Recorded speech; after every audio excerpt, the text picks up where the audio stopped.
We felt that this is the moment to tell the story with Ciri. She's been through a lot. She has a strong moral compass, I would say, and she can use these emotions to act. Ciri is all about becoming the Witcher, and she is very determined to follow this path.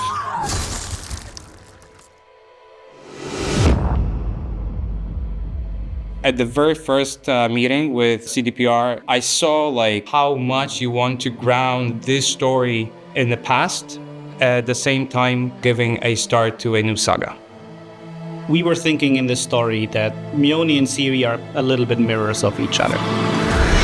The traditions of Stromford essentially mean that Mjolnir has to be sacrificed. That's her destiny, and she accepted that destiny. Ciri is known as someone who does not accept destiny. She fights back at it. Ciri was exactly feeling what Mjolnir could feel. Even just looking at her, hearing, her voice trembling when she goes, I shall be, the bringer of salvation. And you can hear that there is a duty in that. There is something you grew up with. There's something you should do, but deep inside, that this is bad. So they have a very brief interaction in the woods when she says, save yourself, right? That this is something that your older sister would say, your friend, you're someone close to you. Just from this brief interaction, she can exactly know what she is feeling. And she's like, your life is more important than those stupid superstition that your village grew up with. One of the really important things was for the viewers to feel as Ciri would feel, so you could see how the story unfolds together with her and get the same emotional flow as she would get as she was trying to fix the issue of the village. The way she kills the monster, the way she reacts to the people killing Mjolnir, it's different than what Geralt would do. She lives through these emotions, she's connected with herself. That's all we wanted. We're to go to the woods. To go to the god. We always try to walk around Slavic style and be coherent with Sapkowski's book. I believe the style for characters, faces, hairstyles, you can find this kind of faces somewhere in the villages there and there. That's why it's very important to see the range of possibilities in the whole Central Europe. Just the ambiguity of the whole story itself, I think it also plays very much to the way Sapkowski was crafting his Witcher stories. And it's also very in our Eastern European mentality that those shades of gray everywhere and not clear choices and the famous lesser evil.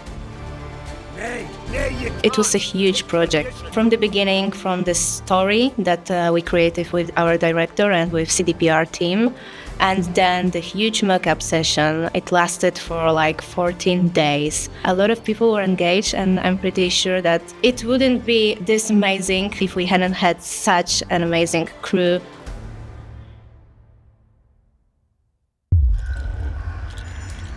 We want you as a viewer to get really into this world, to get close to these characters, to understand what they're going through, because this world is brutal, it's visceral, it's grounded, and we want you to feel it. The whole idea for the trailer was that we want to have natural-looking camera, not artificial one, not CGI. That's why we decided to record all those virtual cameras on stage and then later use it.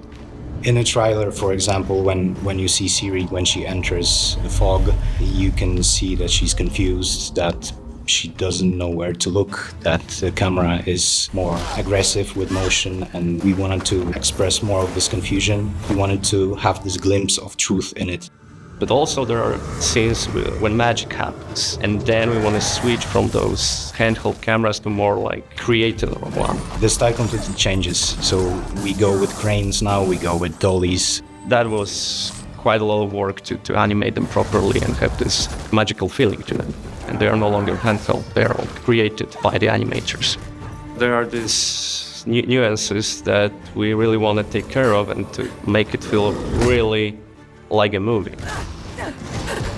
We organized 3 shooting days with rented movie gear. We had lenses that we picked before, and we gather lots and lots of shots with different features on it, like distortions, lens flares, bloom, how the bokeh behaves. Based on that, we could really create digital representation of those lenses, gathering all those features so we can really have something unique, and I'm pretty glad about it because this was something I think pretty extraordinary in a gaming engine.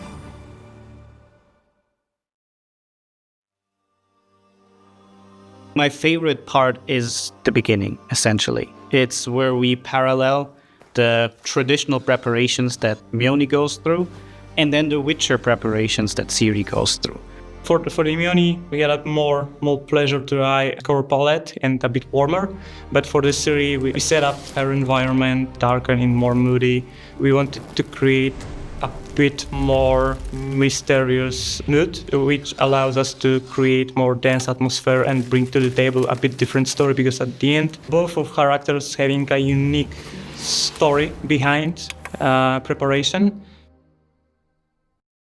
Ciri is watching Jivan saying goodbye to Mjolnir, saying about destiny, saying that she was kind of born almost, meant to make it, right, kind of save them.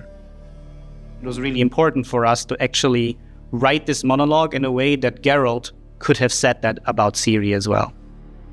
Dearest daughter, I've watched ye grow from a devilishly curious child into a remarkable young lass with much grace, wisdom, and kindness. That makes me emotional because this is also something that she was fighting her entire life. Almost all the time, someone wanted something from her.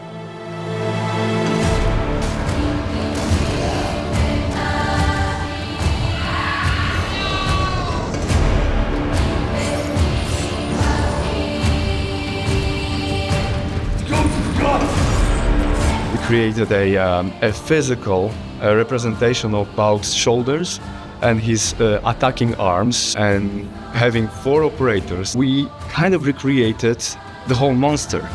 On the screen, we saw in real time a moving Bauk.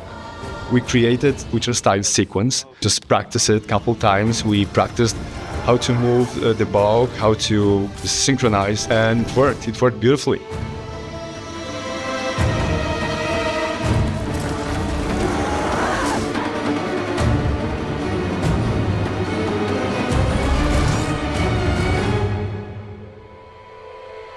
When it comes to collaboration, like from the animation perspective, we did start with animation guideline for the Bauk. I've known Bauk for a while, and I kind of found a way to divide him into 3 specific parts. So when it comes to the head, for us, it's kind of like a goblin head on a neck of a snake.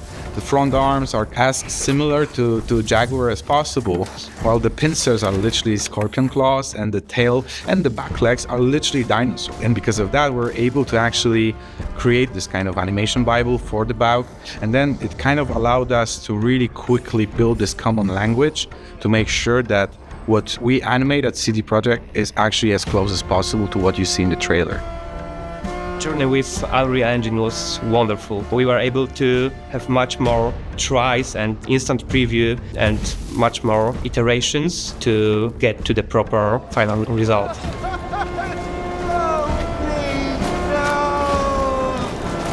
She were to go to the woods.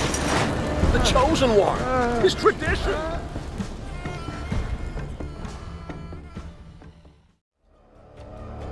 Well, the first thing that puts a smile on my face is the runtime, of course. I'm really glad we could pull up 6 minutes so that even if you don't know anything about The Witcher, you can just play it, watch it, and it's a short story that's understandable from the start to finish. I love the slow burn, which is something very unique for a game trailer, I would say.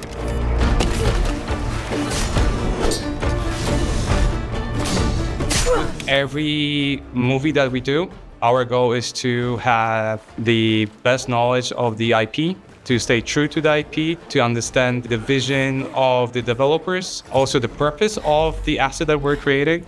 Knowing the Witcher universe inside out is a key to do something that feels equally original as well as true to its foundation.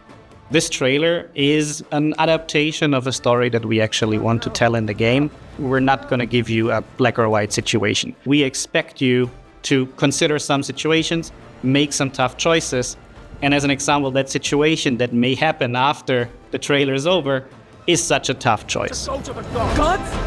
There are no gods here. There are only monsters.